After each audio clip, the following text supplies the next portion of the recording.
Good morning, good afternoon, good evening my dear friends. ये है एक और ज़बरदस्त वीडियो आप लोगों के लिए। बहुत बड़ी खुशखबरी आ रही है। पहले एक्चुअली क्या हुआ है, आज आपको बैकग्राउंड दे दूं कि जो थाईलैंड की पब्लिक हेल्थ मिनिस्टर है, उन्होंने स्वर्णभूमि एयरपोर्ट विजिट किया टू वेलकम चाइनीज़ टूरिस्ट, और वहाँ पे एक स्टेटमेंट दे दी कि जो भी लोग थाईलैंड में एंटर करते हैं उनसे प्रूफ ऑफ वैक्सीन सर्टिफिकेट्स नहीं मांगा जाना चाहिए, और कोई भी एंटीजन टेस्ट और जो RT-PCR टेस्ट आपका यहाँ नहीं होगा। वो मैं क्यों कह रहा हूँ, क्योंकि अब फाइनली इसके बाद एक ऑफिशियल स्टेटमेंट आ चुकी है हमारे सामने और उसे हम स्क्रीन पे देखने जा रहे हैं।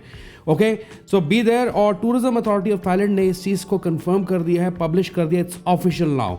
ऑलराइट, तो फटाफट से देखते हैं इस अपडेट में क्या लिखा है। स्क्रीन पे चलते हैं। तो हमारे सामने है टूरिज्म अथॉरिटी ऑफ थाईलैंड का लेटेस्ट अपडेट, बैंकॉक 9 जनवरी 2023। यहाँ लिखा है, the tourism authority of Thailand TAT would like to clarify that Thailand continues to welcome all international tourists under the fully open to tourism policy that was introduced on 1st of October 2022. Thailand's Deputy Prime Minister and Minister of Public Health, Mr. Anutin, said international travelers arriving in Thailand are not required to show proof of vaccination. Not required to show proof of vaccination. In addition, foreign tourists are not required to show ATK or RT-PCR test results. It is very much clear now, guys. This is official.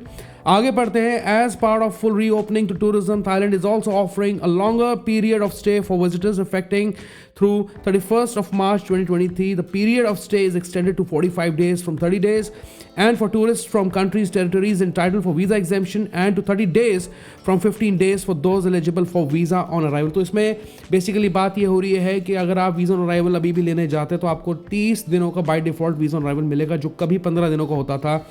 और जिनको 30 दिन का stay period मिलता था पहले, उनका 45 days बढ़ा के कर दिया गया। ठीक है, तो इसमें कोई चेंज नहीं है, लेकिन उन्होंने क्लैरिफाई कर दिया है।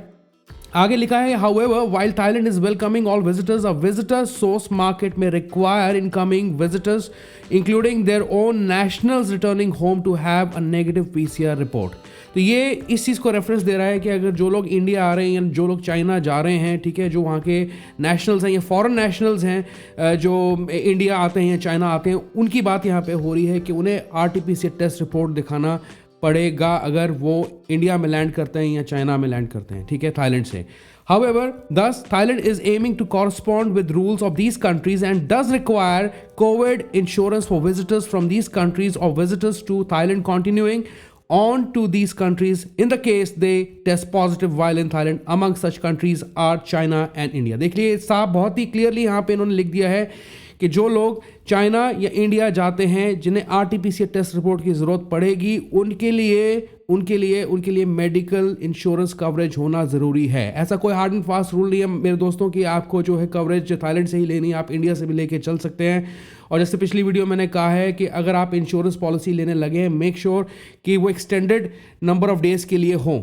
मान लीजिए अगर पॉजिटिव आ जाते हैं, कुछ 5-6 दिनों के लिए आपको रुकना पड़ जाता है थाईलैंड में, तो उसकी कवरेज उतने दिनों की हो, नहीं तो वो खर्चा भी आप पे पड़ जाएगा, इंश्योरेंस का कोई फायदा नहीं होगा। ओके, आगे लिखा है, TAT expects tourism revival to continue to pick up momentum in 2023 and is aiming for 25 million foreign tourist, over twice the 11.5 million visitors recorded in 2022 and back to over 50% of 40 million international arrivals 2019. तो ये ज़्यादा आगे जो है tourism को देखना चाहते हैं बढ़ता हुआ, और एम कर रहे हैं कि 25 मिलियन फॉरेन टूरिस्ट जो है कंट्री में ट्रैवल करेंगे। सो ऑलराइट, तो हमें क्या पता लगता है इस आर्टिकल से कि कोई भी आपका एंटीजन टेस्ट या RT-PCR test on arrival Thailand में नहीं किया जाएगा, चाहे नॉन वैक्सीनेटेड है। हालांकि इसमें नॉन वैक्सीनेटेड लोगों के बारे में इन्होंने बात नहीं की। इसका मतलब ये हुआ कि they are free to go, okay, they can travel along people who are vaccinated.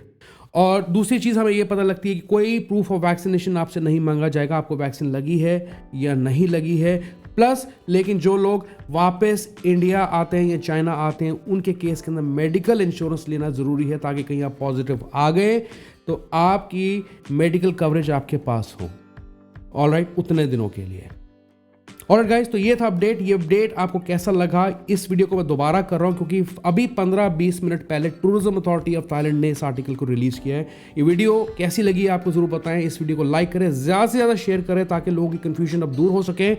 मेरे चैनल को सब्सक्राइब करें और मैं मिलता हूँ आपको अगली वीडियो में। Goodbye and take care.